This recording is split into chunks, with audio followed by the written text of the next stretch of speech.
SBC Media. Welcome to iGaming Daily, analysing the news from the betting and gaming industry all over the globe. Supported by SBC Summit Barcelona, the industry-leading conference bringing you the future of sports betting and iGaming.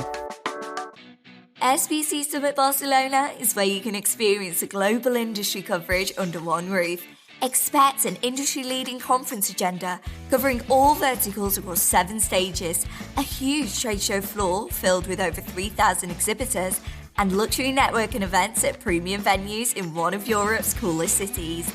Join 10,000 executives this September at the event drawing the industry's eyes. Get your tickets now at sbcevents.com. Promotional credits. Some will tell you it's an absolute necessity to do business. Others will tell you it's a way to scam states out of tax revenue. And still others will say that advertising promotional offers might be what brings the U.S. sports betting industry down. So what's the truth about promo credit? We're going to talk about that on today's episode of iGaming Daily. SBC Summit Barcelona is where you can experience the entire global industry coverage under one roof. Join 10,000 industry professionals for 3 days of game-changing conversation and education. Get your tickets now at sbcevents.com. I'm Jessica Welman, editor of SBC Americas, joined by Charlie Horner, SBC Americas senior writer, and Sue Schneider, SBC's VP of Growth and Strategy. I don't know if you'll feel the same way once we dive into this topic because it tends to be contentious and sometimes frustrating. Sue, you are what I like to call the OG of OG. You've been in this business for so long. How has promo credit developed over the years and turned into kind of the monster that it is today? The idea of offering incentives to players has gone on since day one. I mean, again, I've been in the business since 95, and as it's gotten more competitive over the years, you certainly have seen a lot more people get into offering that. To be honest, I'm not sure the promo credit idea, which to me, the credit also is synonymous with the tax side of it. And that's relatively recent. And what's happened is you've seen a situation where with many of the states in the U.S. where there's been legalization, the industry, as they've tried to educate legislators, has said, give us some credit for our marketing costs that are out there. So, it has gotten contentious, and it's gotten to be one of our vulnerabilities, I think. When I look at the industry vulnerabilities today, they're around advertising, they're around promo credits, and they're around relationships with colleges as it stands right now. But the promo credits, I think, from the standpoint of how we're dealing with the state governments, has gotten pretty serious. The ones that are skeptical would say that, it's basically tax subsidized marketing cost. And it's hurt the state's bottom line of revenues that they thought they were going to get. So that's probably the heart of the problem right now. But bonuses and offering bonuses, and the flip side of that for the industry was bonus hunters who, we have very promiscuous players. So it's a situation where they would just go from one site to the other to get the best deal and be able to play on their money for a while. So that's been around. That part's been around for a long time. I think what's interesting about it, though, Charlie, you can comment on this.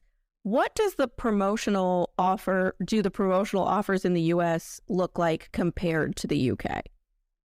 They are huge. When I first started reporting on the US industry, I couldn't believe the size of some of the bonus offers and promo credits that were being offered to US players.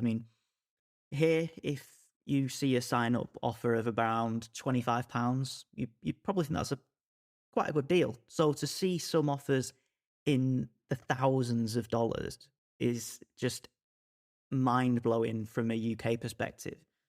And as Sue quite rightly says, is that sometimes can be, tax deductible. And there's not many more industries that you can get your marketing costs tax deductible. It's an interesting culture change. Yeah. And I think now would be a good time to explain to some people, to our listeners, exactly why promo credits and tax rates kind of go hand in hand. And I remember very specifically getting the first revenue report out of Pennsylvania, which was the first state that allowed these promo credit deductions to happen, where there's kind of two numbers you look at when you're looking at revenue. You're looking at gross gaming revenue and you're looking at adjusted gaming revenue. Gross gaming revenue is pure handle minus payouts. Adjusted gaming revenue, you're talking your federal excise tax and you're talking promotional credit deductions. And I remember our job being on the floor that there were, 10 million in promo credit deductions by an operator in a month. And now that number is kind of paltry if we're talking about a new launch. So every time we're talking about tax rates in the US, you want to think about the pure rate and you want to think about the rate if there's promo credits, that is the effective tax rate. I think Colorado, Sue, does that seem like the state that really was the tipping point here on states that were allowing promotional credit deductions, and the outcry over just how little was going into tax coffers started to get a little louder? Well, that certainly was one of the first. And I think, again, you have to kind of go back to the original issue, which is that, there are many studies often that are presented to state legislatures. And, I don't want to belittle the companies that do those kind of studies, but I listen to these numbers and I always feel like, well, where did they get that from? And did they pull that out of the air, or, really what goes into that? And so, that sets the bar. And then when that doesn't come anywhere close to happening, and particularly because of that, it's not necessarily because of the market revenues that are coming in to the operators, but when those credits take place, then, it's that much less that the state's getting. So you've seen now a number, and you probably know better than I which states allow that. I think it's pretty predominant at this point that many of them do. You're already now starting to see a backlash where there are some states, I think Virginia may have done that, and maybe one or two others, where they put a ceiling on it, which is probably the most reasonable way to handle it, that balances out the interest of both the industry as well as the state to be able to, because otherwise the state legislators feel like they got sold a bill of goods, which is not going to portend well for other things, other asks that the industry might have down the road. So, it gets complicated really quickly. And I expect to see more legislation from some of these states as, what they're looking at the revenue numbers to the industry and thinking, well, okay, well, they're getting that. Why aren't we getting what we were told we were supposed to get if they reach those levels? So that, I think, is probably the biggest complication, and one that the industry needs to try to get together to figure out. And it's tough because to be real honest with you, I chaired a trade association for internet gaming from 96 to 80 or to 2004, I guess. And, it's hard to get this industry to come together. It really is. And then you complicate it by the fact that each state has its own set of constituents within the industry, because it's, land-based, or those that may have skins or partners or whatever. So you have a different cast of characters in each state. So that makes it even harder to try to come together with a single voice to try to address what some of these vulnerabilities are. Yeah, and you are right. States like Colorado are retroactively going back and going through either creating new regs or going back through the legislature and amending their rules to do either no promo credit, or what you said, which I think is probably where we're landing in some of these states now going forward, a tiered approach, where year one, maybe you can deduct everything. Year two, you can deduct up to 20% of your total monthly GGR, 10%, and then by year five, you've phased out. But what we're seeing, Charlie, talk a bit about Ohio. That's a state where we're already seeing that the ramp up of how much this promo credit spend is in the first month, and then the fall off in a state like Ohio where you can't deduct promo credit is really steep, right? Yeah. So, I mean, we were really excited as an industry about the launch of Ohio, and there's a massive population of sports fans. So from the sportsbook's perspective, they want to try and get as many of those customers as they can early on. So we saw in January, sportsbooks spent $320 million on promo credits, and so that inflates handle up to $1.1 billion, which was a big headline figure and something that everyone was really excited about. Of course, you've got to deduct that $320 million from the $1.1 billion. But the interesting thing was the release of February's report, which showed that the promo credit spend had reduced to $59 million. I think that's a reduction of something like 80% or something like that. It's a little over 80%, yeah. So you're already kind of seeing that sportsbooks are happy to invest early on, but then really ramp that back as they acquire customers early on. Yeah, there is a big land rush at the beginning every time one opens, and so that's interesting to see that it's that big a drop off. That's tells you something. Well, I think too it tells you. The question is, if Ohio did allow promo deductions, they don't. If they did, would that drop off be so steep? I would think the answer is no. If you look at Colorado, a state that has allowed promo credit deductions fully, their spend consistently stays about $10 million a month across the operators. It'll peak a little during football season and go down a little during the off season. But there's no real incentive to curb your promo spend when you can fully write it off. This is where I do my rant every time I have this conversation too. A promotional dollar does not cost $1. We haven't heard from operators if it costs them on average 72 cents or 64 cents. I don't know what that number is, but it's not a dollar for dollar trade-off here because some of these promo bets lose. And you get to just kind of recoup that free bet as if it never happened. It does inflate handle, but that's kind of my complaint with promo credit deductions has always been, well, they didn't spend $1. It's like writing off a coupon if you're at the grocery store and the grocery store gets to write off that 30 cents you took off your laundry detergent or whatever. Mm-hmm. Well, it doesn't Ohio have all these retail kiosk and stuff too? Now, again, I don't know what proportion of their revenue comes from that, but that's a little, to me, that's like comparing apples and oranges in some ways because, those are land-based kiosk. I don't know what kind, those operators where it's might be in a grocery store like Kroger or it's in a truck stop or whatever. I don't know that they're doing any of that. So that my guess is a lot of that credit falls to the strictly online operators. This is strictly online operator credit. Is this the kiosk? It's a strange situation in Ohio. I think that some of the suppliers have had supply chain issues, so you haven't seen it as much in the grocery stores yet. The ones that are out there are typically in bars, sports bars and restaurants. They're lottery run, they're different suppliers. It's not like a FanDuel kiosk that you walk in and bet on. It's Intralot and Aristocrat and those kinds of people. Yeah, but they're the first one really that have done that model in any substantial way. I know when they first came out and said they were going to have 7,000 licenses, and I was like, what? Yeah, it's a head turner, right? Well, and it's picking up already. We could do a whole other pod, Sue, especially on what happened in Missouri with the sports betting bill. But one of the amendments was to allow kiosks in sports bars so that small business owners can get in on this.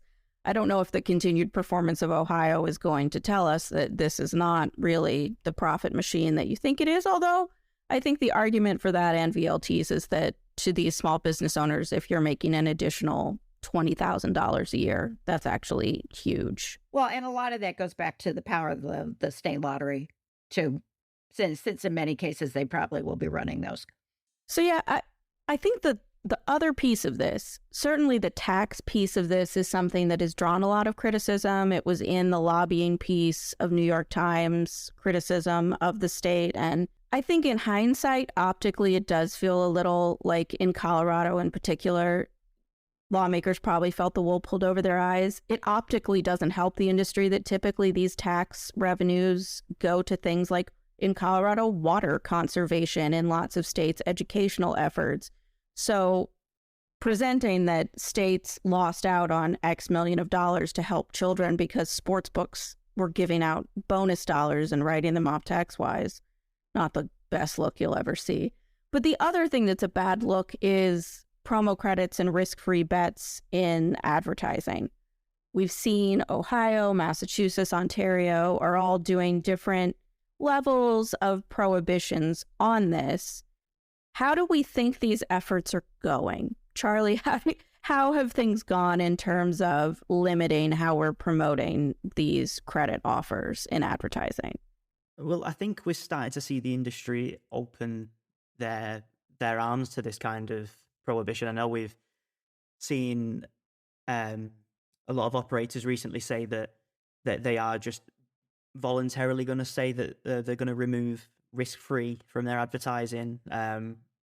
The reception to the banning of advertising of inducements in Ontario seems to be, pretty good from operators or conversations that I've had with people.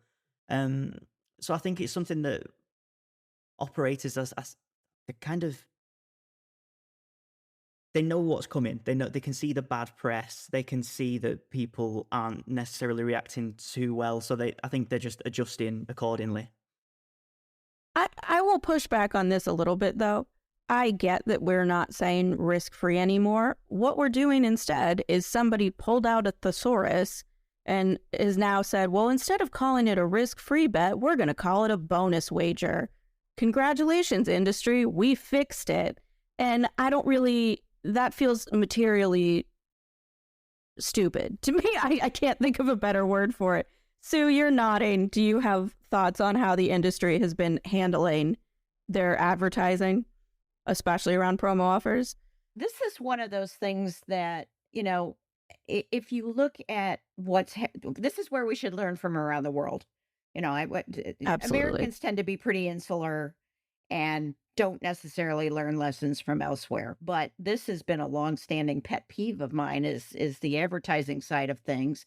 In the UK, in Australia, they actually have state, I don't know that they're necessarily state run, but they're quasi-public bodies. Like in the UK, I believe it's called Advertising Standards, whatever agency. I don't know what the A is for. In Australia, they have a similar thing where essentially they have to vet every ad. It's kind of like to me, it's akin to what we had during the tobacco situation with, Joe Camel. You can't have Joe Camel. It's incentive to kids, and we should have learned from that. And I know during the playoffs, like the football playoffs or that sort of thing. I mean, when the advertising was just off the charts, ubiquitous, it was like constant. And every time I would see risk-free, I would just cringe thinking that's going to come back and bite us all in the butt. And that's pretty much what happened. Now, I will give credit to American Gaming Association. They recently have tried to adapt their sort of advertising self-regulation that they've proposed, and they've got members that have adopted that and all that. And they specifically talked about risk-free language. But I also would agree with you, Jessica, that what I'm seeing now is just some adaptations that are almost as cringeworthy. They don't use that terminology, but they sound just as bad. I think there's two things. One, that triggers a government backlash. You're seeing bans in Belgium and, various countries. You can't do sponsorships anymore with some of these. You can't even advertise now, I believe, in Belgium at all. And I think in the Netherlands has some of that. So we need to learn from what's going on in some of these other countries. And see if we can avoid that, because we're either going to get a government backlash, or what it does is just fuel the anti-gaming folks. Those are the two outcomes that will happen. And, we just have to find a way of getting together and figure out how to approach that among there's a term I've always liked called co-opetition. And this is one of those areas where we need co-opetition. Because otherwise we're going to get a heavy hand. That's the reality of it. Yeah. You raised a really good point, which is right now, depending on what state you're in, there are different ways that the regulators interface with operators on advertising. In some states, everything that you do kind of needs to be submitted to the regulator. I believe in New Jersey, this is how they function. Hey, we want to run a commercial. Here it is, DGE. Will you sign off on it? Okay, here's our commercial. What we saw in Massachusetts, where the regulatory body didn't necessarily, I don't think a lot of them do have the bandwidth to vet just how much advertising these operators are putting out there. But it was more, okay, we'll let you, here are the rules. We'll let you put out what you want so long as you follow these rules. And now there's a long list of incidents, and we're seeing the same thing in Ohio, a long list of incidents where either they've just outright broken the rule, or something like the can't miss parlay or can't lose parlay. I say it wrong every time and got chastised by Barstool about it, but the can't lose parlay, where I think you're doing your best to push as far against that regulation as possible to see if you can be tongue-in-cheek and be irreverent. And I'm as snarky and sarcastic as anybody I know, but there's a place for it, and the place is not in like a highly regulated industry. Mm-hmm. Well, and we really do have a situation where, again, in those other countries that I mentioned, they have a federal agency that oversees that. Here, because of the nature of how we've done things, I mean, AGA, it's almost 30 years ago, really, when they were coming up on that. And they really have fought trying to keep gambling regulation on a state level as opposed to a federal level for a variety of reasons. So that leaves the patchwork, which I know is frustrating for a lot of people, because that's why we've seen the advent of a lot of compliance companies, just to try to keep track of all that stuff. But we're going to get it. It's coming if we don't find a way to self-regulate in this regard. And I don't know, the risk is if it comes in on a federal level, then that's going to open the door, I think, for other things, gambling, to go that route too, which most of the industry has fought for decades now. Charlie, we have a federal proposition technically right now, right? Yeah, is it the Betting on Our Future Act that seeks to just ban sportsbook ads outright federally across TV, radio, and online. Which, of course, as unlikely as it seems to pass, you've got to take these things seriously, and you've got to acknowledge that, okay, maybe it is time to really get our act together in terms of self-regulate our adverts, because otherwise the federal government are going to do it for us. But it's difficult, I think, in an age of social media, instant gratification, things like that. If one sportsbook reduces their advertising, it can be left behind instantly. So if you're the one business to reduce all synonyms of risk-free from their advertising, and everyone else is pushing the boundary right to the regulatory limit, then you can be punished for doing the right thing. You absolutely are right. It's a big game of chicken right now to see who is willing to push as far. And I feel like, Sue, it reminds me a bit of that big poker heyday we had, where whoever was willing to push the legal limits of advertising, those who chose to stay after Ouija, I mean, it was a big gamble, but look at poker stars now. The one who was kind of the most willing to take the most risk benefited the most at the end of the day. And that's a good way to put it. It is a game of chicken, but, that's not necessarily good business. I mean, it's a gamble. We'll put it that way. What a great pun to end this on. It's definitely a gamble. Thank you for listening to today's episode of iGaming Daily, brought to you in conjunction with SBC Summit Barcelona, being held at the Fira Barcelona Montjuic on the 19th to the 21st of September. If you want to find out more about some of the subjects raised today, feel free to explore any of the sites in the SBC News Network or check out the latest edition of the SBC Leaders magazine. Happy reading.